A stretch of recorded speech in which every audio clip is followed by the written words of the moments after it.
Selamat siang Pak Sani, perkenalkan saya Randy Gunawan dari kelas akuntansi Malang dengan nomor NIM 2316220011. Kali ini di sini saya akan memulai mempresentasikan mata kuliah Manajemen dan Bisnis.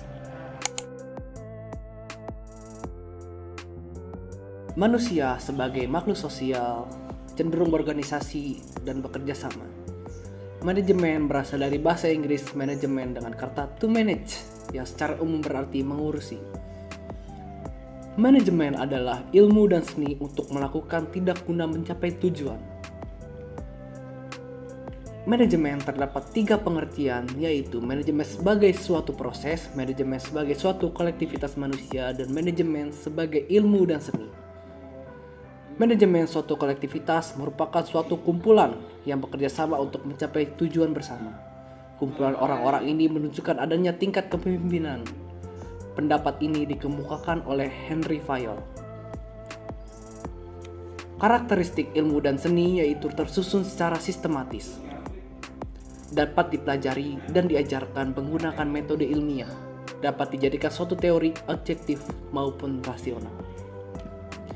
Manajemen itu sangat penting sebab pekerjaan yang sulit dilakukan sendiri sehingga diperlukan pembagian tugas dan tanggung jawab dalam penyelesaiannya, lalu perusahaan dapat berjalan dengan baik jika manajemen diterapkan dengan baik, serta manajemen yang baik akan meningkatkan daya guna dan hasil guna semua potensi yang dimiliki. Fungsi manajemen yaitu planning, organize, actuating, dan controlling.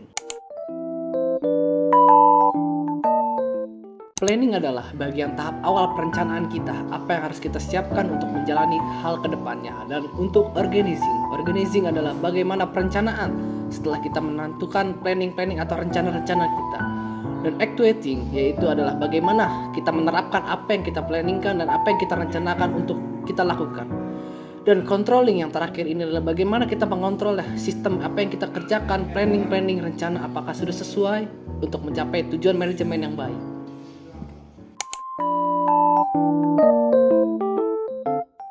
Baik, kita akan lanjut ke tahap selanjutnya, yaitu tahap perencanaan. Perencanaan adalah proses dasar yang digunakan untuk memilih tujuan dan menentukan cakupan pencapaiannya. Fungsi perencanaan yaitu untuk mencapai tingkat efektivitas dan juga efisiensi operasional perusahaan, sehingga nantinya bisa dilakukan upaya mengidentifikasi berbagai hambatan, melakukan koreksi terkait penyimpangan secara tepat, sehingga perusahaan bisa berjalan menjadi lebih baik. Tahap perencanaan menurut Tehani Handoko yaitu menetapkan tujuan atau serangkaian tujuan, menjerumuskan keadaan saat ini, mengidentifikasi segala kemudahan dan hambatan, mengembangkan rencana serangkaian kegiatan untuk pencapaian tujuan.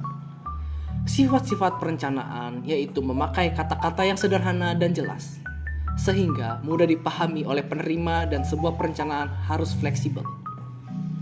Tujuan perencanaan yaitu demi mengantisipasi dan juga beradaptasi dengan berbagai perusahaan atau perubahan yang mungkin terjadi, demi memberikan arahan kepada para administrator maupun non-administrator agar bisa melakukan tugasnya sesuai dengan rencana yang sudah dibuat, menghindari atau meminimalisir berbagai potensi terkait adanya tumpang tindih dan pemborosan dalam hal pelaksanaan pekerjaan. Menetapkan suatu standar tertentu yang nantinya harus bisa digunakan dalam bekerja sehingga akan memudahkan proses pengawasan maupun pemantauan. Jenis-jenis perencanaan yaitu perencanaan berdasarkan tingkatan, perencanaan berdasarkan jangka waktu, dan perencanaan berdasarkan ruang lingkup.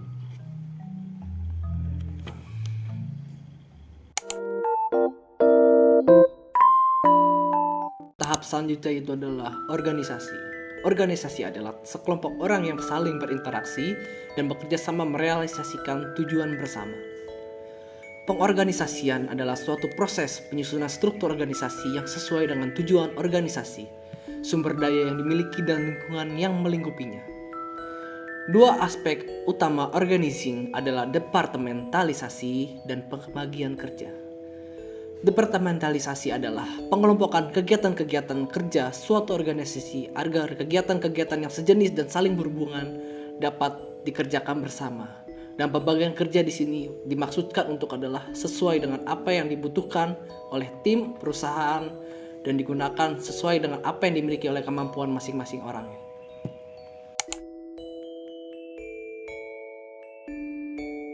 Ada 5 bentuk umum departementalisasi, yaitu adalah fungsional, produk, geografis, proses, dan pelanggan. Yang pertama adalah pembagian kerja atau perorganisasian. Disebut juga sebagai suatu pekerjaan pembagian tugas, mendelegasikan otoritas dan menetapkan aktivitas yang hendak dilakukan oleh manajer pada seluruh hierarki organisasi.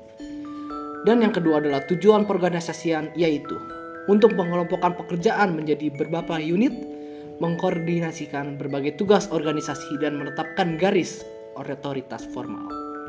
Dan yang ketiga adalah gambaran aspek penting dalam organisasi. Itu adalah pembagian kerja, rantai perintah atau hierarki, tipe pekerjaan yang dilakukan, pengelompokan pekerjaan, dan tingkatan manajemen. Bentuk badan organisasi ada 2, yaitu adalah piramid dan bentuk vertikal.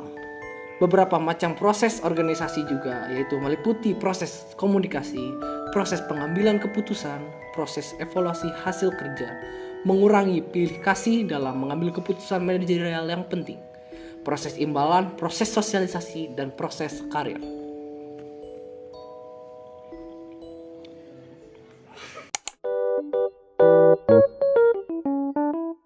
Tahap selanjutnya yaitu adalah actuating. Actuating adalah menggerakkan orang lain. Tujuan actuating yaitu adalah menciptakan kerjasama yang lebih efisien, mengembangkan kemampuan dan keterampilan staf, serta menemukan rasa memiliki dan menyukai pekerjaan. Fungsi actuating yaitu adalah mempengaruhi orang-orang supaya berusaha menjadi pengikut, menaklukkan daya tolak orang-orang, membuat seseorang atau orang-orang suka mengerjakan tugas dengan lebih baik. Teknik-teknik actuating yaitu adalah commanding, directing, communicating, stimulating, coordinating, leading, dan motivating. Untuk commanding adalah dia bagian memerintah.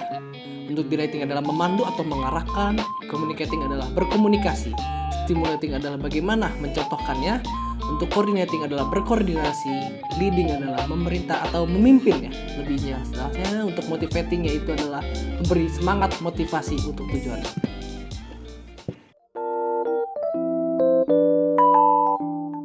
Dan untuk yang terakhir adalah controlling. Definisi controlling yaitu adalah suatu proses aktivitas yang mendasar sehingga membutuhkan seorang manajer untuk menjalankan tugas dan pekerjaan organisasi. Tujuan organisasi yaitu untuk menjamin kegiatan-kegiatan diselesaikan dengan cara-cara yang membawa pada tercapainya sasaran organisasi.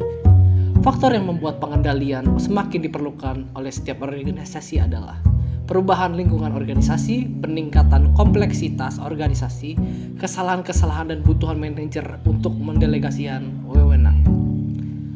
Gejalanya perlu pengendalian yaitu terjadinya penurunan pendapatan atau profit, penurunan kualitas pelayanan, ketidakpuasan pegawai, dan biaya yang melebihi anggaran.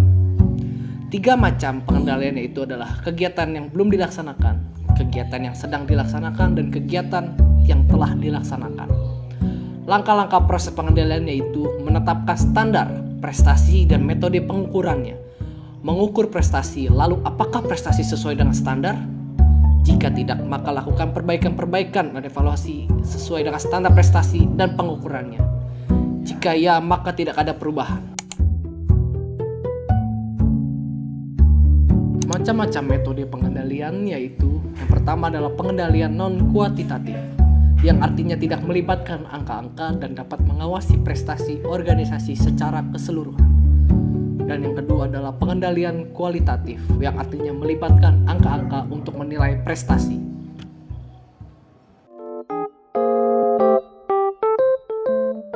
Oke, baik, demikian itu dari saya yang bisa saya sampaikan. Kurang lebihnya atau kata-kata yang kurang berkenan mohon dimaafkan. Sekian dari saya, terima kasih.